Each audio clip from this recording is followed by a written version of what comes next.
নমস্কার বন্ধুরা, Piyali lifestyle with village সকলকে স্বাগত জানাচ্ছি। আজকে পেঁপে নিয়ে আসলাম। আর পেঁপে কিন্তু আমাদের বাড়ির ছোট বাচ্চা বা অনেকে বড়রা কিন্তু পছন্দ করে না। তাই ভাবলাম নিরামিষ একটা রেসিপি আর দুর্দান্ত একদম নতুনভাবে এইভাবে রান্না করলে দারুণ লাগে। এই পেঁপেটা আপনারা ভাত বা রুটি দিয়ে খেতে পারেন। আর গাছ থেকে পেঁপেটা পেড়ে এনেছি, আমি একা ভিডিও করছি তাই সেই ভিডিওটা দেখাতে পারিনি। এখানে দেখো পেঁপে কিন্তু অল্প অল্প দানা হয়েছে আর একদম কচি পেঁপে। পেঁপের আজকে দুর্দান্ত রেসিপি শেয়ার করব। প্রথমে পেঁপেগুলো আমি পরিষ্কার করে নেব। এই দানাগুলো আমি ফেলে দিয়েছি। এবার পেঁপের খোসাটা একটু মোটা করে, মানে পেঁপের এই সবুজ অংশটা যাতে না থাকে এইভাবে মোটা মোটা করে কেটে নেবে। এবার পেঁপেটা মাঝখান থেকে আমি কেটে নিয়েছি। এখন আমি একটা চামচ নিলাম। এই চামচের সাহায্যে পেঁপের এই ভেতরে দেখো একটুখানি আঁশের মতো আছে, এগুলো ভালো করে পরিষ্কার করে নেবো। আর আমার মনে হচ্ছে বটির থেকে কিন্তু চামচ দিয়ে পরিষ্কার করতে বেশি সুবিধা হয়। এখানে দেখো পেঁপেটা পরিষ্কার করা হয়ে গিয়েছে। একইভাবে এই পেঁপেটাও আমি করে নেব। পেঁপেগুলো পরিষ্কার করে কেটে আমি ধুয়ে নিয়ে এসেছি। এবার এখানে একটা গ্রেটার নিয়েছি, এই গ্রেটারের সাহায্যে আমি গ্রেট করে নেবো। আমি ছোট গ্রেটারের সাহায্যে গ্রেট করে নিয়েছি, ইচ্ছে করলে তোমরা কিন্তু এর বড় যে গ্রেটার হয় সেটা দিয়েও গ্রেট করে নিতে পারো। কিন্তু বটি দিয়ে কাটতে যেও না, বটি দিয়ে কাটতে গেলে কিন্তু একটু বড় বড় হয়, এতটা মিহি গ্রেট হবে না। আর যদি পারো মিহি গ্রেট করতে তাহলে করে নেবে, কারণ আমার মনে হচ্ছে এই গ্রেটার দিয়ে গ্রেট করতেই কিন্তু সুবিধা। এখানে একদম মিহি করে গ্রেট করে নিচ্ছি। এইভাবে সব কটা পেঁপেই গ্রেট করে নেবো। আর এখানে আমি ছোটো সাহায্যে একটা পেঁপে নিয়েছি, ইচ্ছে করলে তোমরা এর বড় পেঁপে কিন্তু নিতে পারো। কথা বলতে বলতে এখানে দেখো পেঁপেটা গ্রেট করা হয়ে গিয়েছে।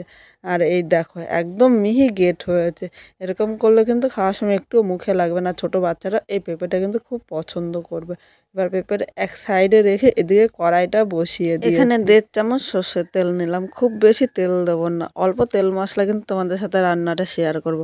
আর এই জায়গায় সাদা তেলের পরিবর্তে অবশ্য তোমরা চেষ্টা করবে একটু সর্ষের তেল নিতে। সর্ষের তেল দিয়ে এই রান্নাটা করলে কিন্তু খেতে ভালো লাগবে। এখানে তেলটা গরম হয়ে গিয়েছে। এবার গ্রেট করা পেঁপেটা এর মধ্যে আমি নিয়ে নিলাম। এর মধ্যে স্বাদ অনুযায়ী লবণ নিলাম।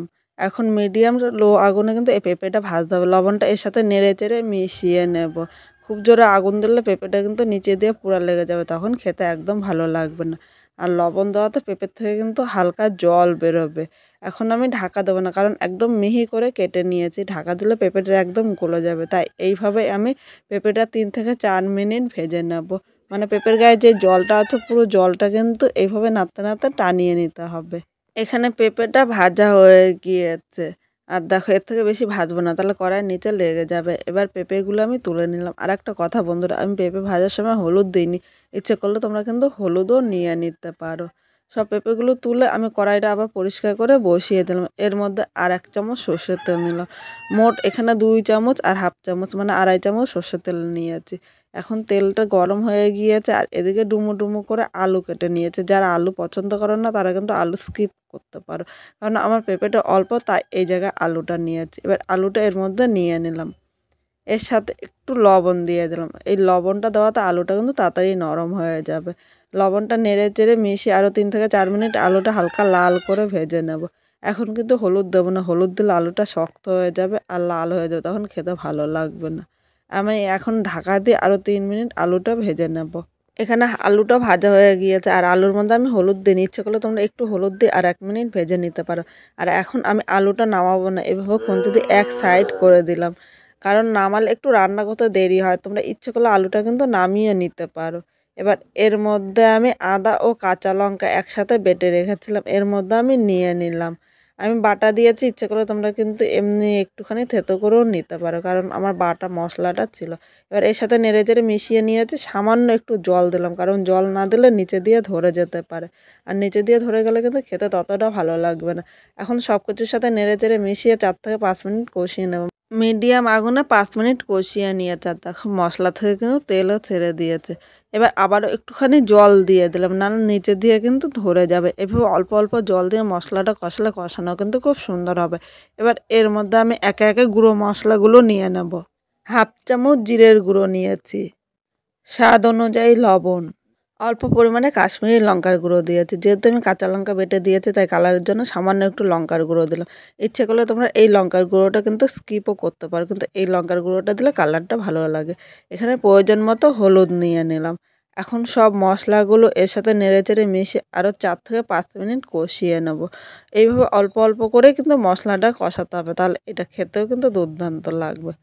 এখানে মশলাটা কষানো হয়ে গিয়েছে আর দেখো মশলা থেকে তেলও ছেড়ে দিয়েছে। এবার এই জায়গায় ভেজে রাখা পেঁপেটা নিয়ে নিলাম, এর সাথে নেড়েচেড়ে মিশিয়ে আরও 1 থেকে 2 মিনিট কষিয়ে নেব। 2 মিনিট কষিয়ে নিয়েছি, এবার এখানে উষ্ণ গরম জল দিয়ে দিলাম। অবশ্যই তোমরা চেষ্টা করবে একটু গরম জল দিতে, গরম জল দিলে তাড়াতাড়ি ফুটবে, খেতেও ভালো লাগবে আর আলুটাও সেদ্ধ হয়ে যাবে। ঠান্ডা জল দিলে আলুটা শক্ত থাকবে, তখন কিন্তু খেতে ভালো লাগবে না। এখানে দেখো 2 মিনিট রান্না করে নিয়েছে। যেহেতু নিরামিষ রান্না করছে তা একটু মিষ্টি না দিলে কিন্তু ভালো লাগবে না। এখানে আমি 1/2 চামচ চিনি দিলাম, অবশ্যই একটু মিষ্টি দিও। চিনিটা এর সাথে নেড়েচেড়ে মিশিয়ে আরও 1 থেকে 2 মিনিট আমি রান্না করে নেবো, তাহলে চিনিটা কিন্তু এর সাথে খুব সুন্দরভাবে মিশবে। বাচ্চারা পেঁপে খেতে চায় না, এইভাবে রান্না করলে বাচ্চারা কিন্তু খুব ভালোবেসে খেয়ে নেবে আর বলবো প্রতিদিন রান্না করার জন্য। এইভাবে রান্না করলে ভাত বা রুটি দুটোর সাথেই কিন্তু দুর্দান্ত লাগে। এখানে 2 মিনিট রান্না করে নিয়েছি। এবার এখানে আমি ধনেপাতা কুচি ছড়িয়ে দিলাম। ধনেপাতাটা দিয়ে কিন্তু উনানে আগুনটা বন্ধ করে দিতে হবে, কারণ ধনেপাতাটা দিয়ে জাল দিলে কিন্তু এর গন্ধটা থাকে না। আর যারা ধনেপাতাটা পছন্দ করে না তারা এই জায়গায় একটু গরম মশলা দিয়ে দিতে পারে। কিন্তু যেহেতু শীতের দিন ধনেপাতা খুব সহজে পাওয়া যায় আর ধনেপাতার গন্ধটা আমার কাছে খুব ভালো লাগে। ধনেপাতাটা নেড়েচেড়ে মিশিয়ে নিয়েছি, এবার আমি নামিয়ে নিলাম। আজকে আমি যেভাবে এই পেঁপেটা রান্না করলাম তোমরাও যদি সেভাবে রান্না করো অবশ্যই খেয়ে কীরকম লাগলো কমেন্ট করে জানাতে কিন্তু ভুলো না। নতুন কোনো বন্ধু এই ভিডিওটি দেখতে আসলে ভালো লাগলে একটা লাইক শেয়ার ও কমেন্ট করো, সাবস্ক্রাইব করো, পাশে থাকো, যাতে নতুন নতুন ভিডিও আপলোড করলে সবার আগে নোটিফিকেশন আপনার কাছে পৌঁছিয়ে যায়। পুরো ভিডিওটা দেখার জন্য তোমাদের অসংখ্য ধন্যবাদ। এইভাবে আমার পাশে থাকো যাতে এরকম আরও নতুন নতুন রান্না করা উৎসাহটা তোমাদের থেকে পাই।